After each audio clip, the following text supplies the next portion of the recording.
Hello everyone, it's Andy Glenn here, welcoming you all to another Sharks TV podcast.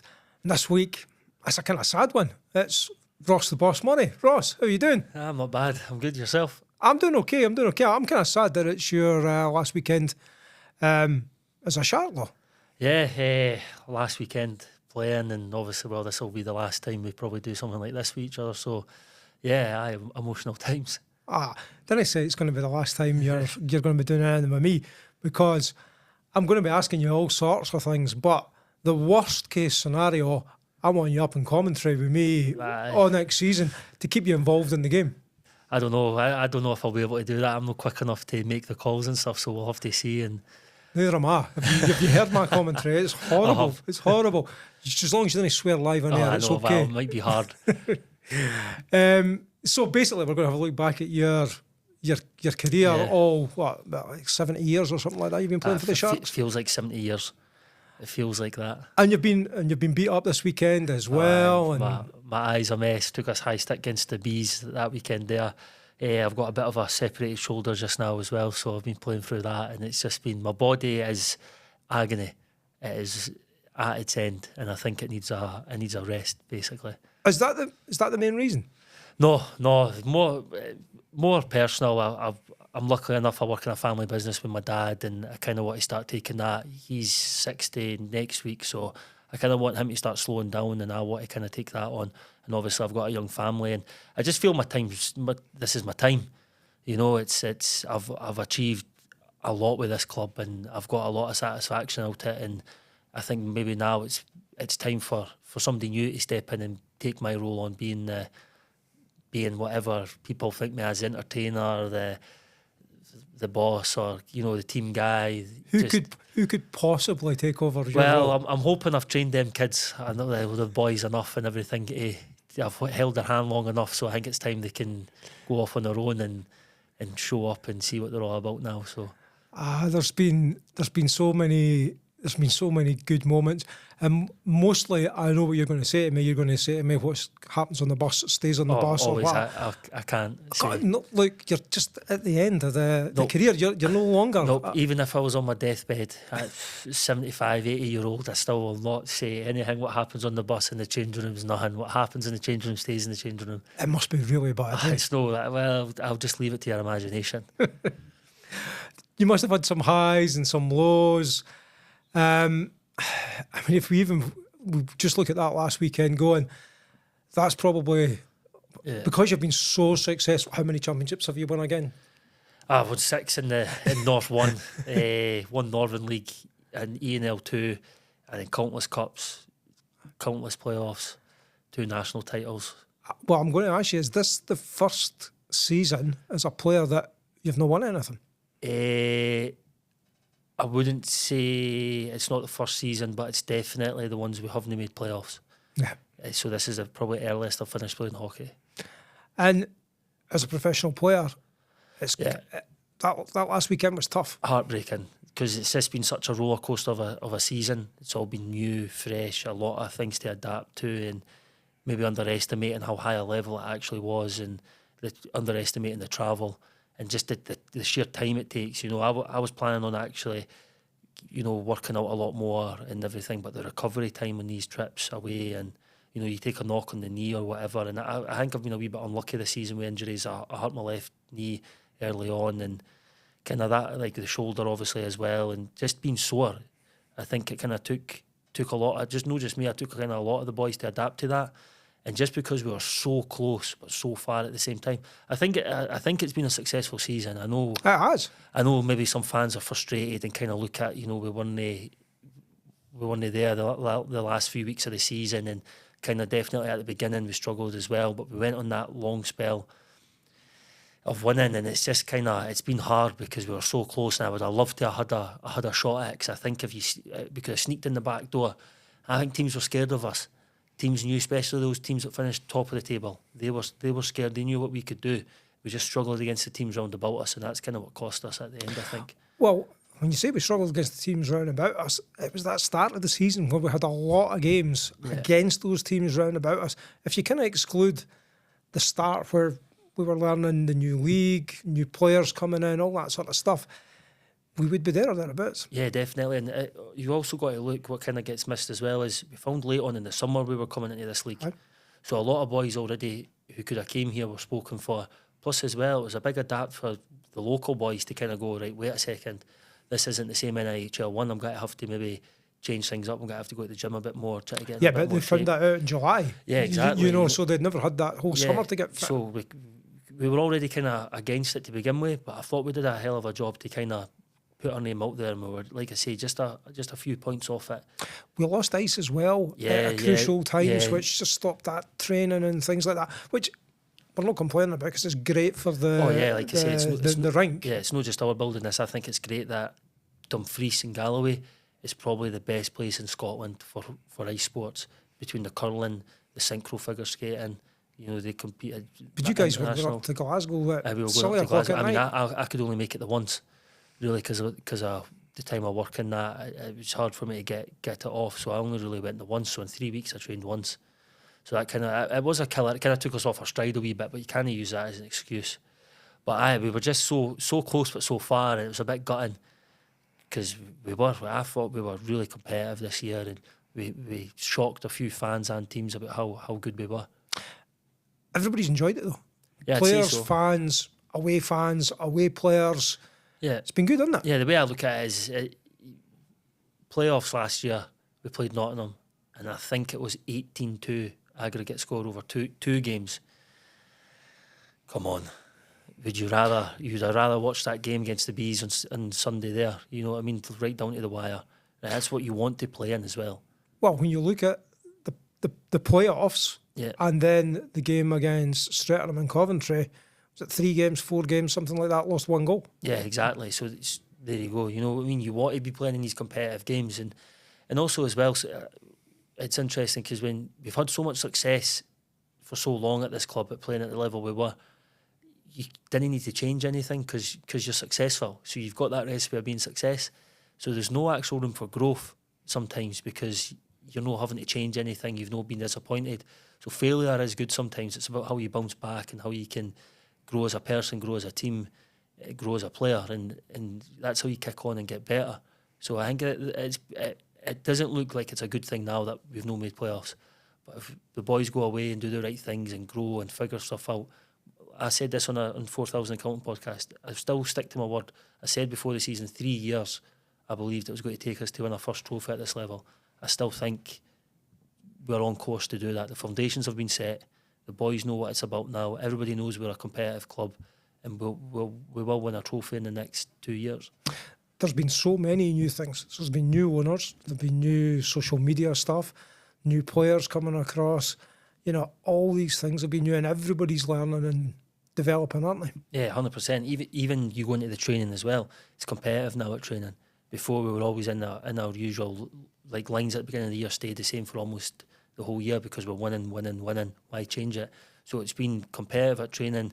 Like you just take another boy for example. I want to impress him. I want to do better than him because I want his ice time or so and so. So it's been good to have that competitive training, and everything off the ice as well has been fresh and new, and it's been fun to be part of the social media stuff, the asking fans to come to the games, you know, the silly wee videos we've been doing, and just how professional it is, and just like we feel like professional hockey players. You are professional hockey exactly. players. You know I mean, what that's the It's whole been the whole nice. thing. Have you enjoyed the social media, because you always come over as quite a performer, shall we say? But is the real Ross Murray like that? No, not at all. I'm actually, that's one of the things I'm looking forward to retiring. I can go back to just being Ross.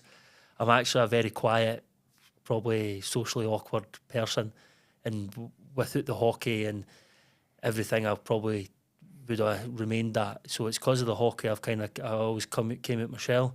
So I never really understood a lot of social circles and kind of like that. I was a bit of an oddball when I was younger, but I wouldn't say boo again. I wouldn't say anything to anybody. Yeah. But it's because of the hockey, it kind of made me. Well, I became centre of attention really sometimes. Like, Do you like it? in this, when I'm acting that character, I always say when I'm acting that character of Ross the Boss, I love it. But really, I like being by myself, and it probably sounds strange for people to hear that. I generally enjoy just being myself. So there's a persona that you enjoy playing, and I guess everybody that's watching it is obviously a Ross the Boss fan, and they're now choking on their tea, realising that is just a persona, and you're actually quite a shy man. Yeah, me and my friends always joke, there's Ross the Boss, there's Peanut, and then there's just simple Ross. And I'm excited to just be Ross again, just kind of just be that guy who's in the shadows and can just start enjoying stuff.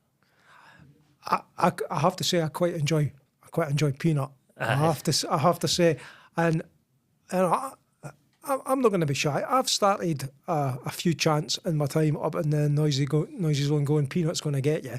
I like that. Do you hear all that sort of stuff? Yeah, I hear it all the time. I love listening to the fans. I love listening to the away fans even more than my home fans, because I love hearing the boos and the name calling, and I love all that stuff. That's why I think you should play the game for the fans and for the club, and it makes it 10 times better to know you've got all these people behind you or other people against you, and just prove them wrong or prove your own fans right. Well, I've got a number of questions I need to ask you at that point. When you talk about the away fans there, the amount of love and support that I've seen on social media in the last couple of days has been quite outstanding, and a lot of it has come from away fans who would be calling you all the names under the sun. Yeah. But there's a lot of respect and a lot of love for you. Yeah, you're surprised at that? No, not. I mean, I'm kind of like that myself as a person. I always say I slag Billingham off when we were playing against them and how I hate the club and that, but I respect them for kind of what they do in that NIHL 1 now. And I was shocked with some of the messages I got. I got some messages from boys I fought against as well, who I've never really spoke to. Kind of them messaging me saying they enjoyed the battles against me and stuff like that. So yeah, it's all. I was taken back by some of the messages I got. It was really I kind of started to be fire again a wee bit, and then I was like, right, come on, settle down. You've made a choice. You know, you've made a decision. Yeah. So, but yeah, like I loved reading all that, and it was. How did it make you feel? Oh, it made me get a bit emotional in that, and being like, because I've never seen myself as a superstar. You know, like I've never seen myself as the man or anything like that. But some of the messages I was getting made me feel like I was Ronaldo. You know, that you're the reason I got into hockey and stuff like that, and it made me feel really good about myself. It was really nice. I have these conversations whenever I interview Struan, and I go, you know, you guys are heroes, and Struan, oh, I'm no hero. Yeah, you know, your hero can be your mum, your dad, your brother, your sister, something like that. But when you've got local kids looking up to you, you are their hero, and you can be an inspiration, and you are an inspiration for a whole load of kids. You've already said it, and you do a lot of coaching as well. It's a pretty cool legacy to have, is it not? Yeah, I mean, I'm happy with. I'm happy to call it a day now, because I'm the way the clubs came about and everything we've done, and being a fan before I was a player, and seeing it at 50 fans coming in, it was just people's mum and dads and girlfriends watching, and then seeing it grow obviously to what I was when I was younger, when I was 18, 19, 20, seeing that, and then being part of the ENL setup and the NIHL setup, and then obviously this now is, I take great pride in knowing I was part of building something so successful, and I hope that when I'm retired from my work and everything, that I can come down here, have a pint and watch it and say I helped create this, because I think this will stand the test of time now, and just be a pillar in the community for everybody to come round, and yeah, it's got to be here forever, hopefully.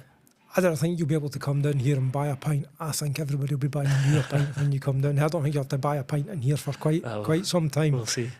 What's been the highlight? I don't know, it's hard. Like come on, you must have known I was going to ask you this question. I mean, the number one thing. The Shark Slam was definitely up there. That was the thing what took us over the line. But I think the highlight, it's got to sound strange, because the highlight's not been playing, it wasn't anything. It was when I came off the ice with under-19s coaching, and Spud said to me, we're in. And that was the relief I got from that, was like, right, that's it. That's it now. Everything we've done, from all the old committee members, for all the old players, from the players just now and everything like that, volunteers, timekeepers, goal judges, just everybody who does something for the Sharks, we've got across the line now. We're in the National League. We're at the top of English ice hockey. This is what everybody's been working for. So that's been the highlight for me. Just getting across that line and being like, right, we're at the table now. good, that we deserve to be here, that we've worked so hard, you've ignored us long enough now, you can't ignore us anymore, and we're here. And more than that, I kind of said to Martin on an earlier podcast, it's been brilliant. I mean, the fans, the teams have been so complimentary. I mean, there was a whole range of folk of, it's too far, I'm not going up to Dumfries. Yeah. But the folk who have made the effort to come up here, haven't they had a great time? Yeah, because we're a hockey town. And I never thought, back in the day, I'd never think Dumfries was going to be a hockey town. You know, we used to joke in the changing room, or it's dressed as a seat night tonight, boys. Can we go out, we'd be playing, I don't know, somebody in Division 2, and it was 75 fans, and there was empty seats everywhere. You look at it now, like I seen two boys walking into Slippies the other day with Sharks tops on. Never in my life would I have thought I'd have seen two boys walking with Sharks tops on into Slippies. Young boys as well. It wasn't like it was like 20-year-olds. Like we're something in this town now, and we're something in the UK on the UK hockey map. So it's great to be being a part of that. And you've been a big part of it. It's not just a bit player as such. You've been consistent through all those seasons, haven't you? Yeah, it's just the relief of getting here and just knowing that everything I've done and sacrifice and everything, it was well worth it. And I take great pride in knowing that, you know, there's going to be players in that junior setup now who are going to play for the Sharks and everything like that. That's why we do it. It's not for the money, it's not for anything like that. We do it to build a legacy, and I feel like I've been a part of this legacy, and it's been great. I certainly have, and it's sad to say your last game is just on Saturday. Aye, I know. Can you believe it? I don't know if I've came to terms with it yet. I'm excited, but also at the same time I'm scared. I'm scared to think what it's going to be like. And I was joking with Vicky saying, I never cried at our wedding. I never cried when Angus was born. I might cry Saturday. No, you can't do that. You can't do it. You can't do it. But it's been because my family's been involved in it so long as well. You know, my uncle Les was the president for so long, and my cousin used to play, and my dad was involved for 10 odd years. So I don't know what we're going to talk about now. You know what I mean? That's the thing that kind of scares me. Yeah. I see, I've never played for the Sharks or been part of anything like that. That's all I talk about. You can still talk about the Sharks just because you're there playing. But in the sense of the way we used to talk about it, and because there was a big adjustment when my dad stepped down for being GM and you know, talking about the business side of the game, and we were always talking more about the playing side and me more. So that was a bit weird in that sense. But now it's like, what we're going to talk about is such. So, well, here's something you can talk about just now. You know how many tickets have been sold for Saturday's game? And a meaningless game, quite frankly. I don't know yet, but John did message me saying there was maybe about 35 seats left or something. It's down to 24 now. 24, so yes, so it's close to a sellout. It's going to be a sellout. What would be great? I mean, I've had people message me saying they booked their tickets and wouldn't even think they would ever come to a hockey game. You know what I mean? So it's been great to see that people who I didn't even expect to come because I'm retiring are coming to a game and that, and hopefully they get hooked. Right? That's a good thing. I hope they get hooked now, and then there'll be a season ticket holder next season. What are you going to miss most? The boys. Just that camaraderie. The boys. I'll miss the boys so much. Like no idea how much it means to me. The boys, like. And much as people like me can say, oh, but you can still keep in contact with them. Once you're out that, it's never the same. You're out, aren't you? We're like an army, you know what I mean? We're all for one. You know what I mean? It's brothers in arms. Yeah, like so that I think that's what I miss the most is just talking rubbish and just sitting there and knowing that I've got 19 boys or whatever, how many boys are in the team. If I go to war, they've all got my back. I'm going to miss that the most. What are you going to do? I'm going to get right involved in the garage more. I'll be doing more at the garage and hopefully kind of taking the weight off my dad's shoulders a wee bit, spending a lot of time with Angus. There's stuff I want to do with him. He's writing his cars and that, so do all that kind of stuff. I mean, the stuff as well I want to do. I'm into my golf, obviously. There's a lot of boys into golf, but I've always wanted to have a boxing match, like a boxing fight. I've always wanted to do that. I've never really been able to do it because of the hockey, so I wanted to kind of do a charity boxing fight with somebody. I've got a wee list of things I want to kind of tick off. Any hockey players you want to have a boxing match against? No, I don't know. Nah, not really. What are you going to do with the Sharks? Are you going to completely break away, or are you going to keep coaching the 19s, or So I is kind there of other opportunities for you? stopped coaching the 19s a wee bit. I took a step back for them because obviously the schedule was crazy and it was just too much for me. So I didn't feel like they were getting all of me. So I was wasting my time and they were kind of wasting their time. So I kind of took a step back for that. I'd like to get back into that, coaching the 19s a wee bit, helping out, and just kind of seeing if there's a role for me with the Sharks, if that's kind of. Has there been any chats about that? Me and Spuds kind of talked a wee bit about it and that, and just kind of seeing what role it would be. But it depends on what kind of role it is. I didn't want to be just kind of coming in and like I want to know what the role is before I kind of commit to it, because I didn't want to jump out the frying pan into the fire, so to say. But I don't know yet. It's all fresh just now, so I might take a break away from it and see how much I miss it and stuff. I don't know yet. It's something I need to talk with Vicky and see what life brings us. You know what I mean? How was it jumping on the bench at Telford when Martin got his penalty? It was good. I mean, quite enjoy that. I've been there before when I was injured, and obviously I stood next to him and coached. But it was just something I can definitely see myself doing. I mean, I want to coach. I want to coach at a high level. All the goals I've got in hockey are round coaching now. So I'd like to think, you know, I'd be about coaching 19s for a bit or whatever it is, and hopefully kind of get a shot at the Sharks with being assistant coach or even kind of like behind the scenes coach. So it's something that definitely interests me.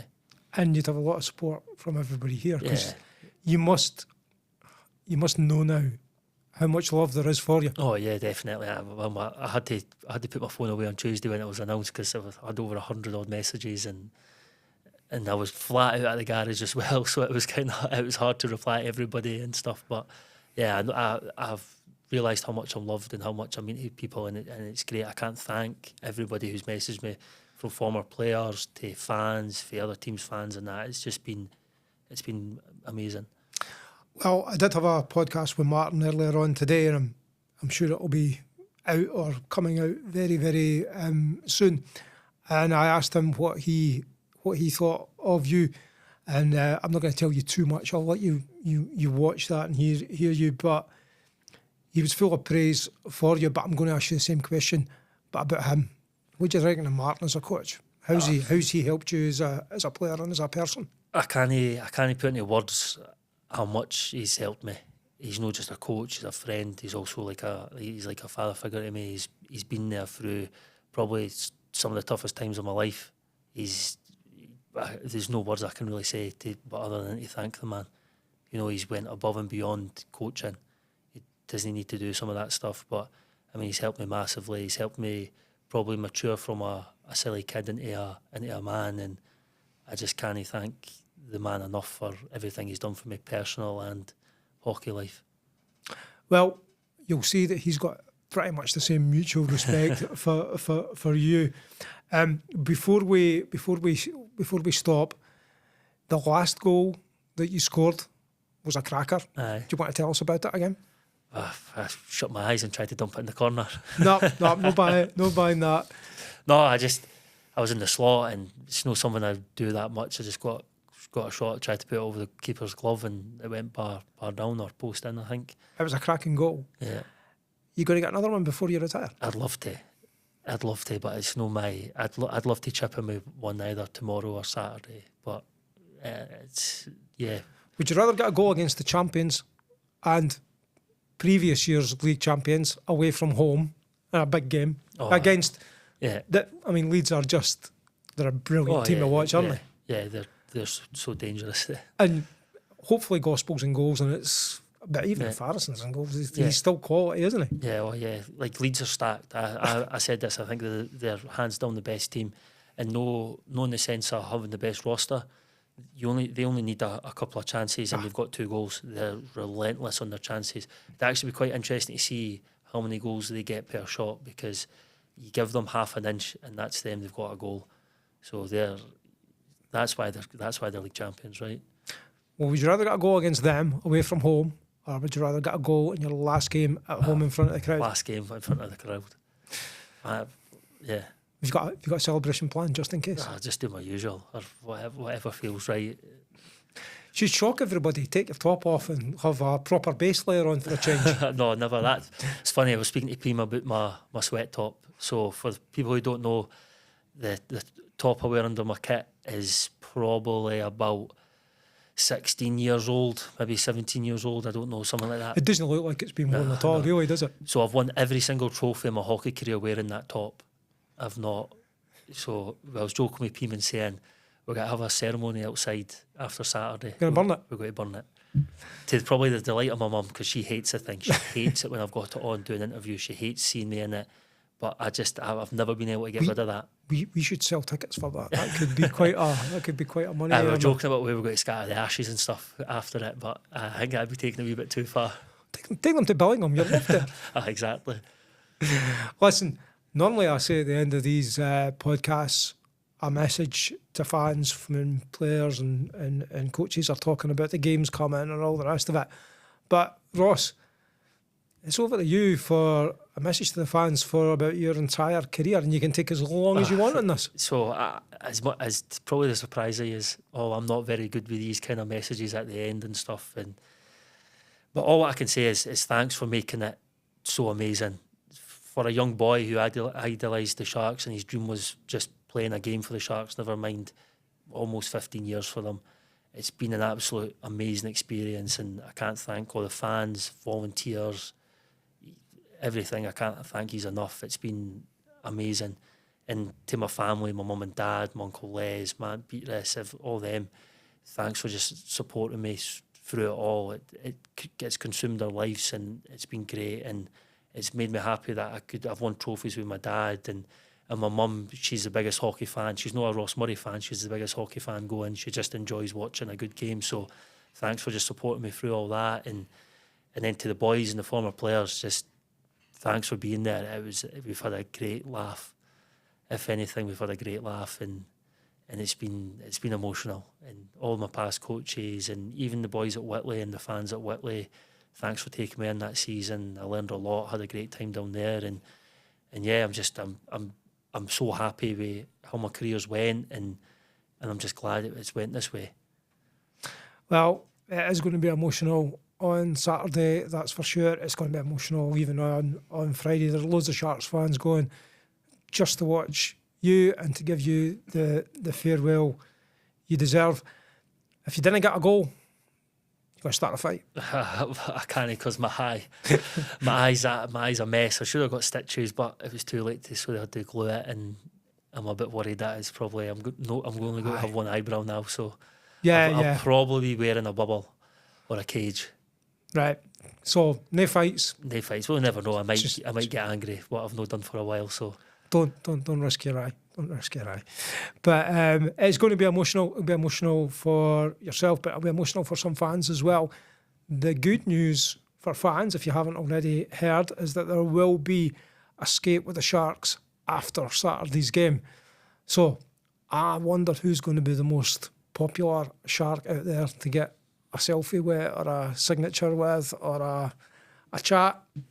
It's going to be Ross. Yeah, you'll take your time to speak with the fans who just want to wish you all the best. 100%. And I just want to say one thing. So to all the boys and I've coached over the years and the fans, if you can take anything from my career, just realise that somebody with no natural talent to the game, and somebody who've kind of thought yourself was an oddball and kind of didn't fit in that right. If you put your mind to it and you get obsessed with something and you want something to be successful, you'll find a way. And I think I can take great pride in myself knowing that.